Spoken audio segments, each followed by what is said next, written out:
Hello, and thank you for joining us for the TAA webinar, Textbook Author Roundtable Q&A with panelists Barkan, Joseph Healey, and Lorraine Papazian-Boyce. Stephen Barkan is a professor of sociology at the University of Maine and vice president-elect of TAA. He is the author of 7 textbooks, including 2006 TAA Textbook Excellence Award winner, Criminology, A Sociological Understanding, published by Prentice Hall, and 2012 TAA Textbook Excellence Award winner, Sociology, Exploring and Changing the Social World, published by Flat World Knowledge. Joseph Healey is Professor Emeritus of Sociology at Christopher Newport University in Newport News, Virginia. He received his PhD in Sociology and Anthropology from the University of Virginia. His research and teaching interests included social research, racial and ethnic minorities, globalization, and immigration. Among other publications, he is the author of Statistics, A Tool for Social Research, 10th edition, published by Cengage, and Race, Ethnicity, Gender, and Class, The Sociology of Group, Conflict, and Change, published by Sage.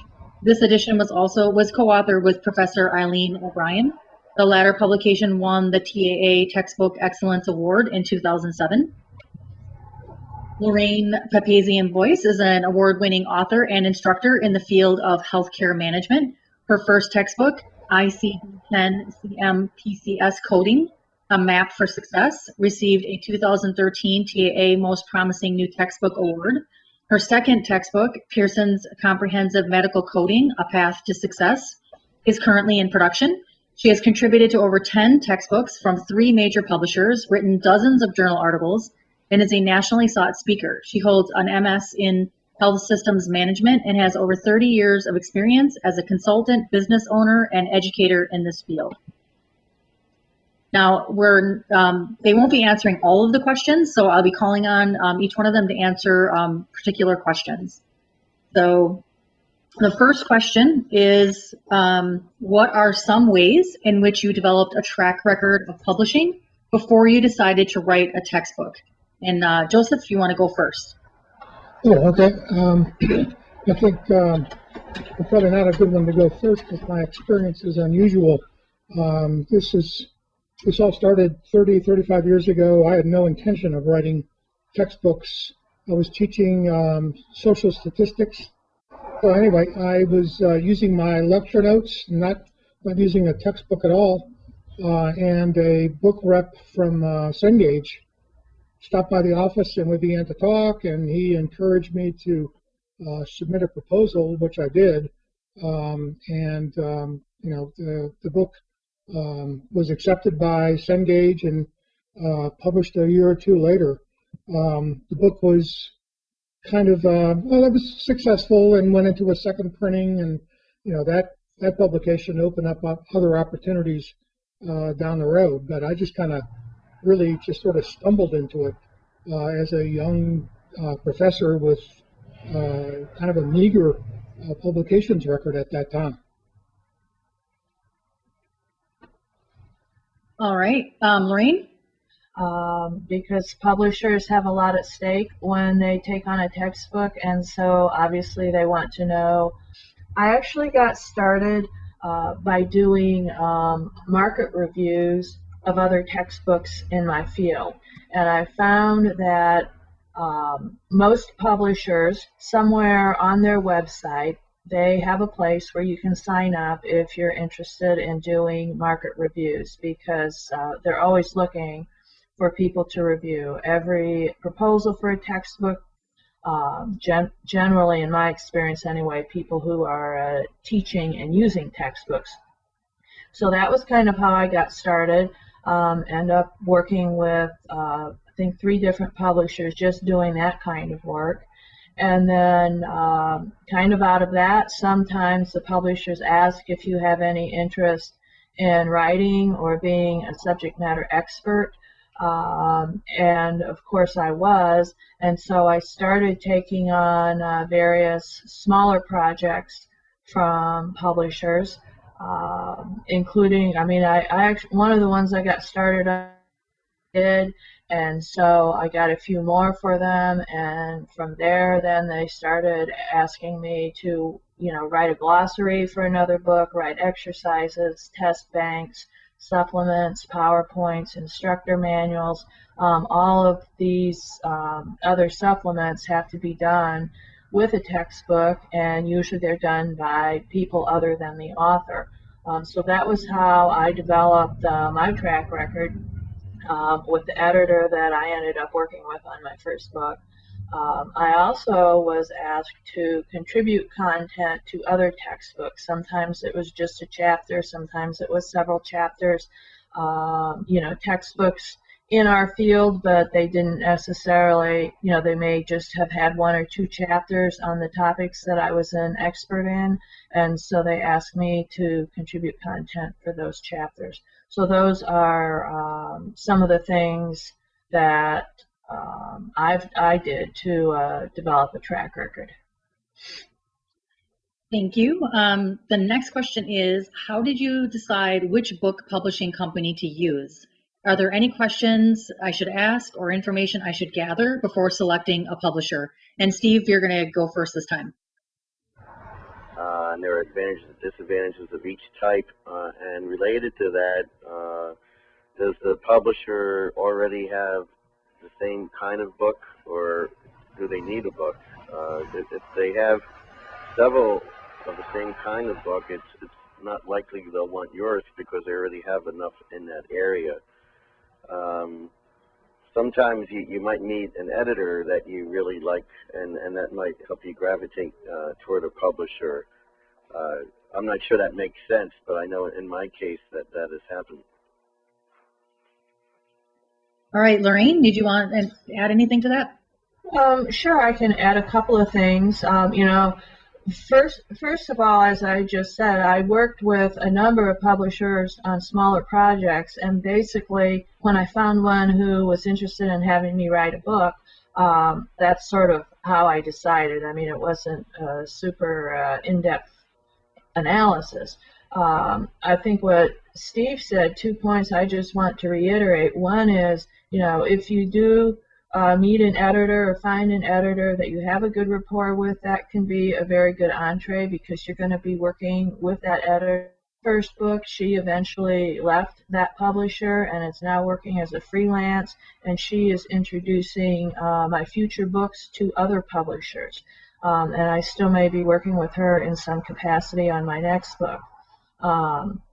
Also, do look at publishers that are not established in your field. They may be trying to break into a market, or they, in my field, the medical field, they may be in some aspects of the medical field, but not in the management and the billing and coding area that I'm in. We tend to think of the big publishers that are already established in our field, but a lot of times their plate is full and they don't have room on their list for another book. Again, sometimes they do have room on their list for another book, so it always helps to ask. The other thing in terms of questions to ask as you're looking at publishers is try to get an understanding of how they do their sales and marketing, because in the end, that's what's going to determine how your book sells, and different publishers have different ways of doing that. So that's something good to get a feel for up front. Thank you. The next question is also for you, Lorraine. Do you have any advice for getting the attention of a publisher when writing a book proposal? Any do's and don'ts? Great. Well, I do. Is find out if the publisher has a preferred outline for you to follow, which my first publisher did, and then study the preferred outline and sections and then follow it, because that's obviously what they're looking for. Be very thorough in what you describe, and remember that the editor and the publisher reps that are reading your proposal are not content experts. They want to know what's going to sell in the marketplace, and so you need to make your vision clear to them in a way that they can understand and that relates to the market. Your proposal will also be sent out to your instructional peers for a market review, And so you need to communicate how your book is going to be different from those already published, and identify what the hot buttons are among instructors in your subject matter, and then try to address those in your proposal. Also, most proposals are going to include a competitive analysis. I like to do a grid where I list 4 or 5 competitive textbooks across the top of a grid, and then down the left-hand side, I list various topic areas, column your proposed book, how your proposed book compares to the competition, because they want to make sure that you are offering everything that the competition offers, and then you want to do a little more than that as well. And finally, I would just say be aware that approvals take a long, long time, at least in my experience, to go through, because at first your editor needs time to look at the proposal and decide if they're interested in it. You may need to make revisions to it. Then it goes out for market review. That can take a while, weeks or months, because it takes, the peer reviewers time to do it. And then it comes back in-house, and it has to go through an internal editorial review, financials, etc. So in my experience, it's taken a minimum of 6 months for a book proposal to get approved. And I'm sure in many cases it can take longer than that. So just be aware of that. It is a long process. Okay, so the next question is, in addition to actually writing the book, what activities should I expect to be doing as a textbook author for both pre and post publishing? And Joseph, why don't you start this time? Sure. My experience, and I'm sure it's pretty typical, is that the author is expected to do the ancillaries and the supplements, the instructor's manual, test bank, and all that stuff. I usually, I think Lorraine mentioned that other people get involved in the book for those things, and I usually subcontract or arrange with the publisher to subcontract those things. But there's some, like the test bank, that really the instructor should be involved with, if not the sole author of. And those things take a lot of time and a lot of energy. The last edition of my race, ethnicity, gender, and class textbook, the publisher was really insisted that I do a lot more beyond writing. Student learning aids and special features in the chapters. We have in-chapter quizzes and suggested projects and review questions at the end of every section.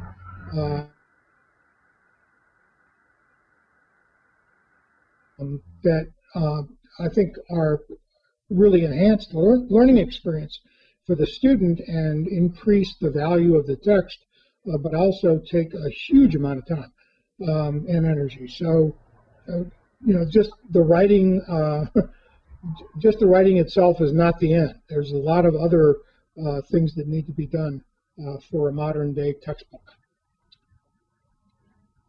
All right, thank you. Lorraine, you were going to answer this one also. The fact that the author is going to write the ancillaries, they expect that they're going to hire outside subject matter experts to do that. And I've actually been in this situation where they've hired people to write ancillary material that I wasn't even aware was going on, which is sort of the opposite end of the spectrum and sometimes a bit disconcerting. So obviously it's good to get that clarified up front. Secondly, other tasks that I've been involved with between the time that you write and the time that the book gets published, I've had a lot of work to do in that every stage of the production process, I have to review what was done. Market reviewers, and you have to respond to every single comment so that the publisher has documentation. You don't necessarily have to do what everybody suggests, but you have to respond. And then there's a process of first pages, which is, the first actual printed pages that you see. Then you have to review those, do any edits to those that are needed. Then you get revised pages, you get final pages, all of that. So you end up going through your book several times with less and less editing and changes allowed at each stage. If you do have contributors to your book, you have to review all of their work. I have to review index, glossary, that kind of thing that is done by other people. And then I also have to contribute to the front matter in the book, which is sort of my discussion of the vision of the book, how to use the book, some of that introductory stuff that they use for sales material by the sales reps. So all of that occurs after you finish writing and before the book. So the next question is, what fees are associated with publishing books? And Stephen, you were going to answer that question. Yeah, I think the major fees from the author's perspective would be permission fees, both for photos, if you do have photos in your book, and for other kinds of permissions to use statistics or quotations from sources that are copyrighted. And the law regarding that is very complex, but often you do have to pay permission fees. Now, even though I mentioned those fees on the contract, publishers will want the author to pay all the permission fees, and they can run into the hundreds or even thousands of dollars if you're not careful. So it's in the author's interest to get the publisher to pay for all of those and for the author to pay nothing. And as far as I'm concerned, the publisher should pay for all of those. They do not always agree with me on that, but generally I've been successful in getting the publisher to pick up all of that stuff or most of it. And some publishers do have some contracts with photo distribution companies on the web, whatever they might be called, where permission fees for photos or other kinds of permissions should negotiate and try to get that struck down to zero. All right. Yeah, anyway, I would think those would be the major fees I can think of. All right, thank you. The next question is, what key strategies do you use to keep on track with writing in order to meet your publisher's submission deadlines? And Lorraine, that question's for you. My first piece of advice is to negotiate every due date that you can or that you feel you need to. Both of my book contracts, when I got the contract, they asked for the final manuscript within 3 months of getting the contract. And that was after waiting 6 to 9 months to get a contract. Obviously, I'm not going to write 600 or 1,000 pages in 3 months. So, I've had to negotiate both of those to push them out quite a ways. Each step along the way that I mentioned in terms of the copy edit and the pages, it always seems like it takes the production people a long time to get stuff back to you, and then they want you to turn it around in a few days to a week, and sometimes that might work and sometimes it doesn't. And so if it doesn't work, then try to negotiate a schedule or turnaround dates up front that you're going to be able to meet. Sometimes as you go through the project, something will come up and you're going to have to renegotiate on. Usually there is more buffer in the publisher's schedule than what they want you to think. So just be aware of that. At the same time, you do have to keep yourself on track. And basically, I set up an Excel spreadsheet, and across the top, I put all of the tasks to be done, and down the side for each phase of the project, and down the side, I list each chapter. And then I put in the due dates, and I have columns for status updates so that I can kind of keep track of where I'm at. That Excel spreadsheet is basically open on my computer at all times so that I can try to keep tabs on where everything is at. Thank you, Lorraine. The next question is, as a new textbook author, what royalty rate can I expect? And Stephen, you were going to answer that one. Yeah, right. There's no magic number here, but in my experience, the minimum would be 10% and the maximum would be 15%. But it really depends what the author can negotiate. And it is a very, really like buying a car. The publisher and their boilerplate contract might list a number like 10 or 11%. They just have that in there, and then it's up to the author to ask for more. And the author should not assume that the publisher has to go with the lower figure that they initially start with. And in fact, I've even heard publishers say that they cannot budge at all on the initial royalty rate they propose, and then when I indicate that's not acceptable or just don't respond to them, they've come back with a higher rate. The next question is actually for you too. What is the best contract advice you have ever received? Advice I've ever received is that everything is negotiable, and or most things are negotiable. And I actually heard that at a textbook, an academic authors conference, and when I started out, I didn't know anything about contracts, and I actually did negotiate for the royalty rate, but there's a lot of other things I might have been able to negotiate for, and I think, yeah, in a contract, everything or most important things are negotiable, and they will give you a boilerplate contract, and it's in legalese that the average person cannot understand. But it really is important to try to understand the various clauses, and some definitely should not be in there. One example comes to mind.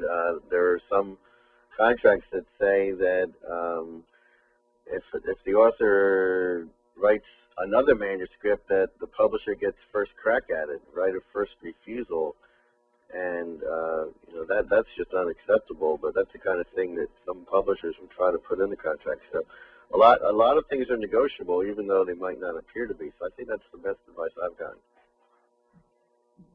All right. This next question you were also going to answer, so I'll just call on you first. Do you play a role in marketing your textbook, and if so, how? I myself have just not really played a role in marketing my textbooks. Publishers have not really asked me to, and most they've asked me to respond to any emails that might come or queries that might come from instructors, and I've certainly done that. But beyond that, they have never really asked me to play a role, and I have to admit I've never really been proactive in that regard. I know there are other authors who are probably more proactive, and some of them belong to TAA, but it's just not been something that I myself have done. All right. Lorraine, how about you? Ask various questions about your book, its intended audience, its unique features. That is the basis for all marketing material that they create, all of their tear sheets, their handouts, their web stuff. So I would say do a thorough job in filling that out if they give it to you. I usually get them about 6 months before the anticipated publication date. The other thing is my publisher likes to do workshops around the country with their client base, and they also do webinars. And so I have they have flown me out to various places to speak to their existing clients in regional meetings that are usually set up by the sales reps. And then we also do a series of webinars a couple times a year that I basically prepare and present, but they host and do the invitations for. And that has really helped me to develop kind of a following. For my books, I'm able to apply to our industry groups and get CEU approvals for my webinars. And so that becomes a big draw for instructors because now they can get a free CEU because the publisher, of course, doesn't charge for the webinars. So the instructors can get a free CEU.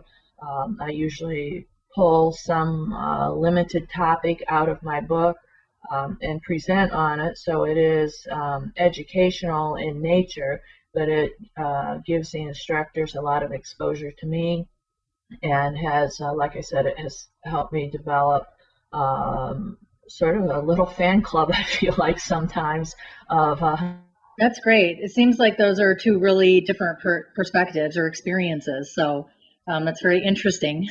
The next question is, how does your experience with a publisher change as you become a more established author or publish multiple editions? For example, are you better able to negotiate certain contract terms or a higher royalty rate? In what other ways does it change? And Lorraine, you're also going to answer that question. So okay. Well, obviously, as the question suggests, it does change, and for me, it improves. Remember that once they want a second edition or a second text from you, it means that you are bringing in revenue for the company. So it obviously gives you more negotiating leverage. And I would think any of the things that we've talked about, whether it be compensation, due dates, rights, etc., gives you leverage. And I think it also gives you some leverage in terms of content and format recommendations to say, this is what I think we should do and why we should do it. Because once you've had some success with the publisher, then they want to build on that. All right. Joseph, you are also going to answer that question. Publisher, international conglomerate, and they have a lot of turnover there. And so it's 11 editions, and with one exception, every single edition has been with a new editor. So it's kind of frustrating because there's no kind of corporate memory about the book, about what the book is and what its intentions are and what its characteristics are. So it's kind of like starting anew every single time. And in that sense, I don't think there's a particular advantage to being in multiple editions. But on the other hand, as Lorraine mentioned, you do have a track record and have made some money for the corporation as well as for yourself. So I think I've been well treated by that publisher. I've gotten most of the things I've asked for. Probably haven't asked for enough over the years, but I've been kindly treated by them in most regards. But it is kind of frustrating to have to start all over again every time there's a new edition with a new editor. The other textbook, the race, ethnicity, gender, and class textbook, is with a smaller house, and they've also been very accommodating about deadlines and all the other business matters that have to come along. They're smaller and more personal, and have a stronger like a personal relationship with those folks. But both cases, the publishers have treated me very well, in part because of the multiple editions. All right, Stephen, this next question is for you. Do you use any particular software to organize your research when writing or revising a textbook? Organize, yeah. One piece of software that I've used ever since I started writing textbooks, it's a bibliographic software called EndNote, which is very popular among scholars and I guess textbook writers. But I can't imagine doing my textbooks or my research articles without software like this. It just makes the compilation of bibliographies so much easier, and it also has functions that I don't really use, where you can use the software to organize your PDF articles that you're reading and things like that. And I tend to use it mostly just for organizing my bibliography and then just easily getting it printed up when I do a manuscript. Yes, I definitely recommend EndNote or something like that. Okay, you're also answering this next question, so I'll have you go first. How do you manage your writing time? Do you have set days and times that you write? No, and I wish I did. That's the biggest problem I think for me about writing textbooks is finding the time because during the summer, just every day that I can, I'm on the textbooks. But during the academic year, my academic response can mean weekends or an hour at night or something like that. And as I've become older, I've found that I just can't work nights the way I used to. So those are kind of fallen out of the equation. So I don't have set times. If I were retired or something, then it would be almost an everyday thing for me. How about you, Joseph? I have much the same answer as Steve. I'm retired now, so I have a lot more flexibility and can devote a lot more continuous time, which is a huge advantage. And since I've retired, I've been pretty much devoting mornings. That's what I'm on. But when I was working, I had a 4-4 load and a huge number of students and multiple preparations, the usual song and dance, the usual burdens of academic life. And when I was working, like Steve said, it was just, whatever spare minute you can grab away from your academic responsibilities. And looking back over those years, I really don't know. I really don't know how I did it and managed to, still have hobbies and a family life on top of everything else. But time is precious, and writing time is extremely precious. And there's just no way to get a regular schedule of writing when you're an academic.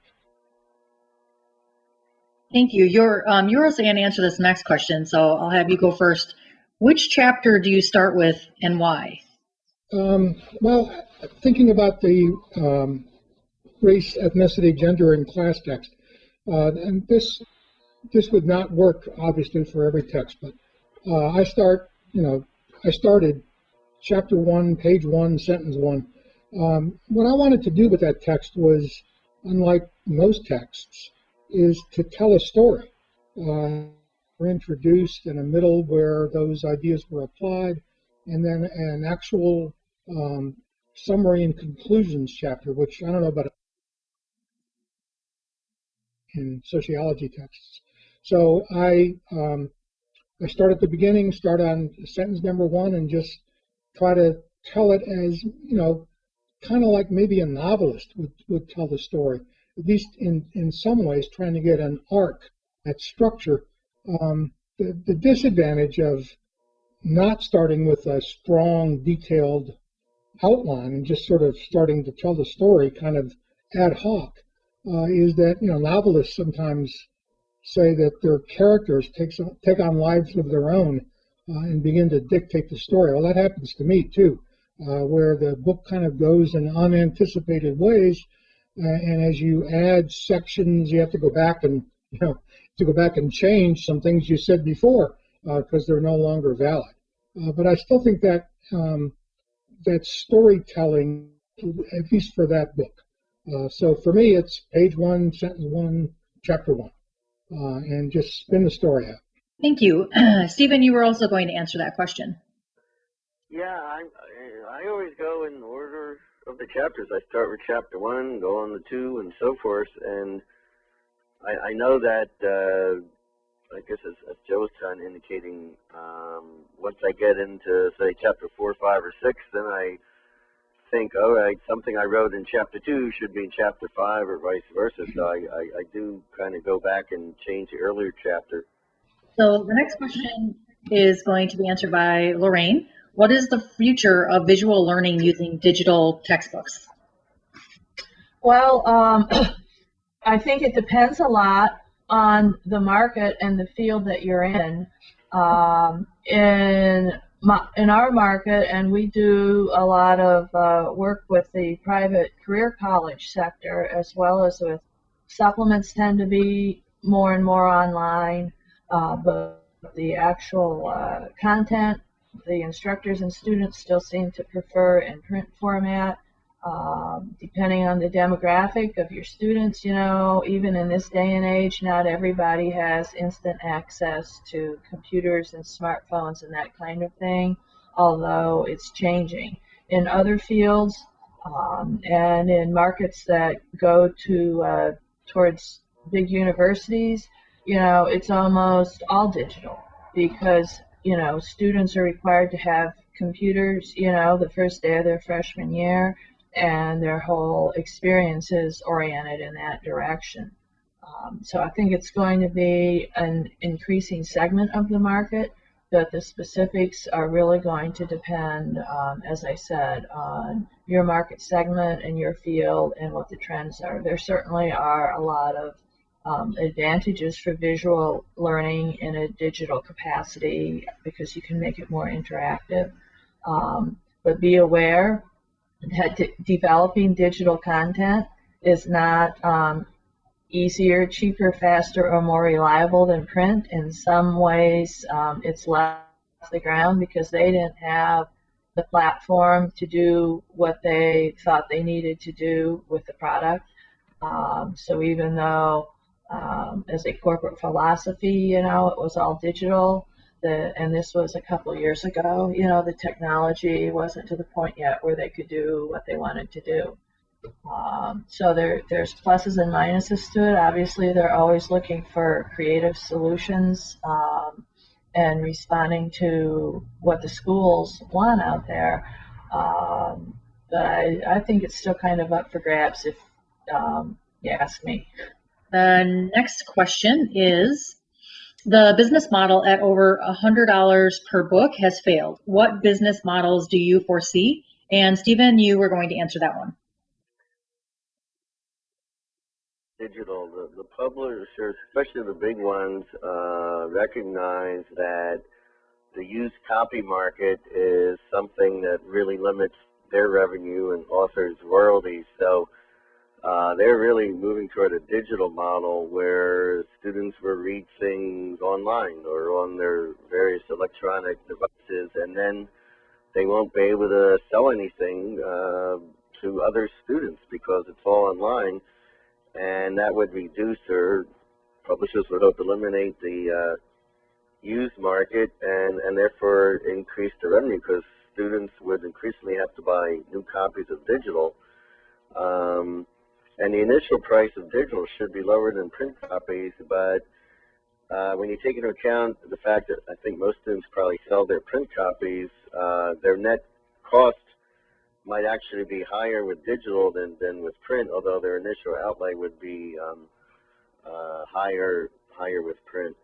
But yeah, digital is definitely the wave of the future, even though from what I've seen, surveys indicate that students still prefer to read textbooks the old-fashioned way.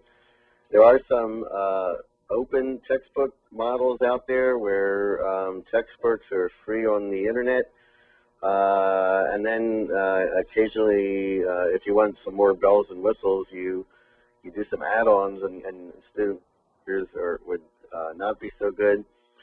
There are publishers like one of mine called Flat World Knowledge that has what I call an affordable model, where the digital versions are in the $20 to $40 range, which is a lot less than the major publishers will be charging for their digital model. So it's definitely the electronic age, and I wish I would be around 50 years from now to see what textbooks would be like then. All right. The next question is going to be answered by all three of you, but I'll have you go first, Steve, since you're already talking. So what are the top two things you wish you had known before you wrote your first textbook? Number one would probably be how time-consuming it is to write any textbook, even short ones. And even if you know the material because of your scholarly fields, it's not like lecturing. You have to put it in print in a way that is well written, and then you need the right sources and references. So you have to make sure all your facts are right. And if you're dealing with material that you're not that familiar with, you have to read that, and it can take a long time to write a textbook. My first textbook took me a year. doing a textbook just because they want to make money, that they shouldn't be doing it, because you just can't expect to be successful necessarily. You should do a textbook because you like writing and you're hoping to contribute to students' knowledge, and then if you can make some money from it, fine, but that should not be your major goal because you might be disappointed. All right, Joseph, you want to go next? I think this is really important, and it's been said several times during this hour. This is a business. Contracts are negotiable, and every beginning author should consult with an attorney. TAA has several that they can refer people to. You should consult with an attorney before you sign anything, because those contracts are legally binding. Okay, Lorraine, last but not least.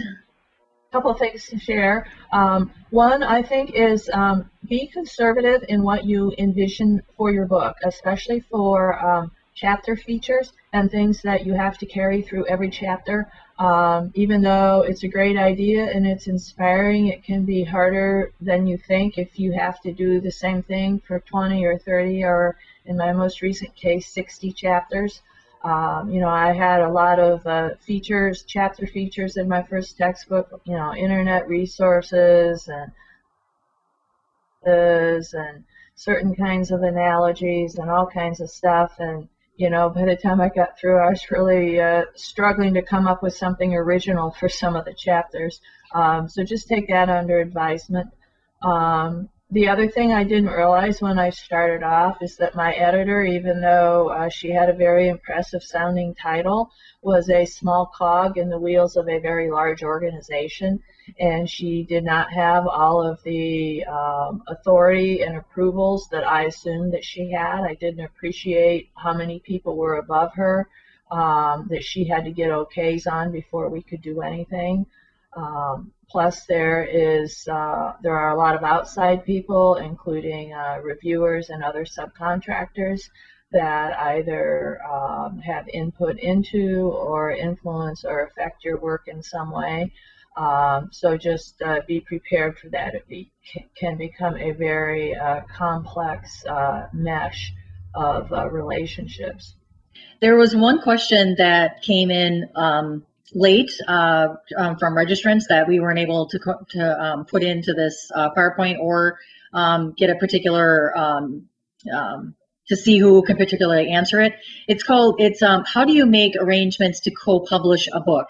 So I'm assuming it's more like how do you find a co-author or work with a co-author or make arrangements with a co-author? Joseph, would you be able to answer that? Not in much detail. I've only done that once, and it was the big problem was finding a co-author. And once I did that, once I found the person, once I identified that person, the other parts, the business parts, the contract, the royalty split, that kind of thing, that sort of fell into place. The big challenge was finding someone you could work with.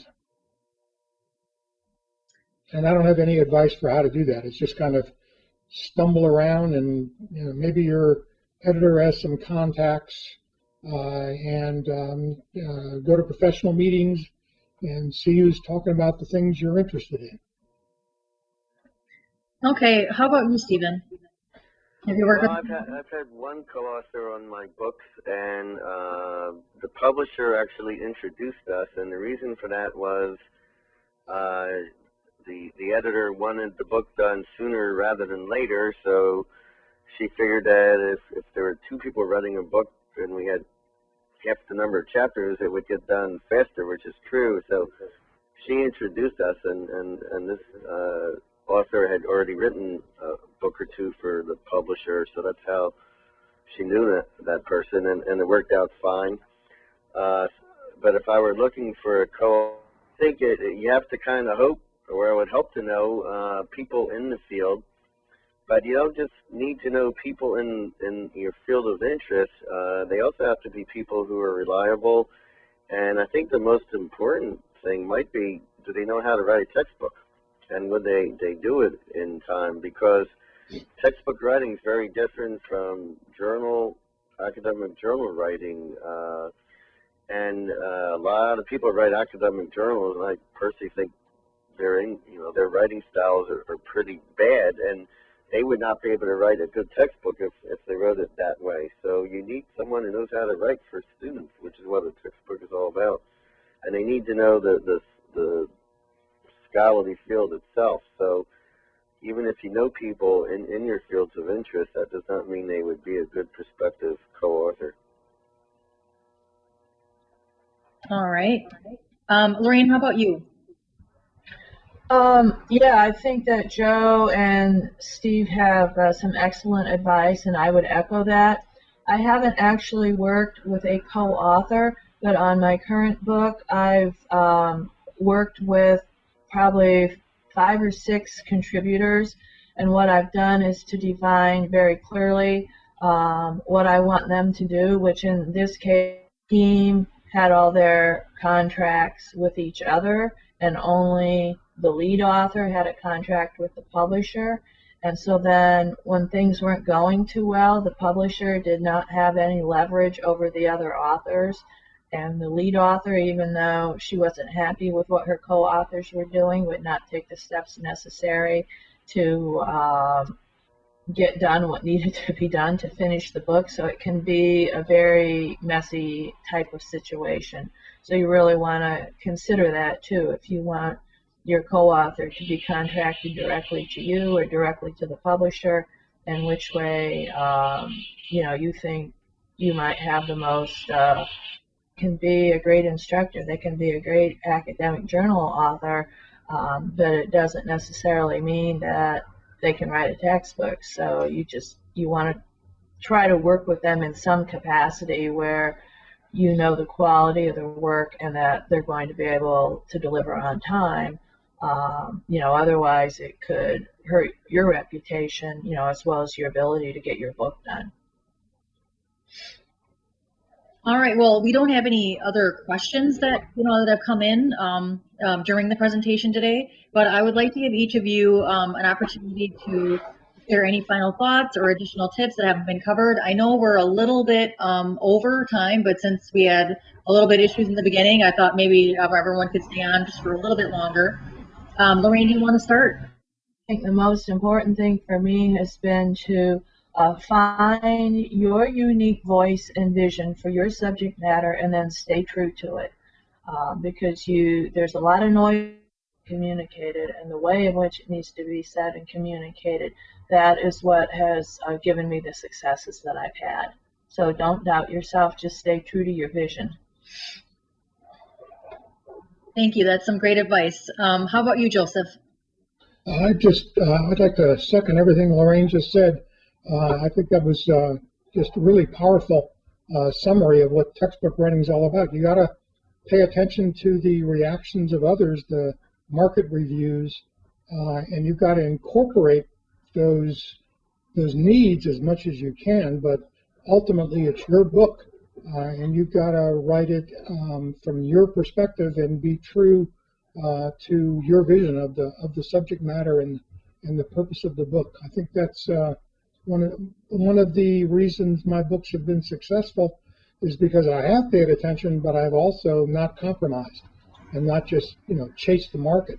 I've been consistent in my visions and my writing style, while still being attentive to what instructors say they need in the books. Yeah, I just want to say that writing textbooks, I think, makes a real contribution to knowledge, especially for students and someone might write. So there might be a student out there whose life could actually be changed by something they read in your textbook, or at least they will learn something. So it really is a pleasure to write textbooks. I encourage anyone else to consider doing the same.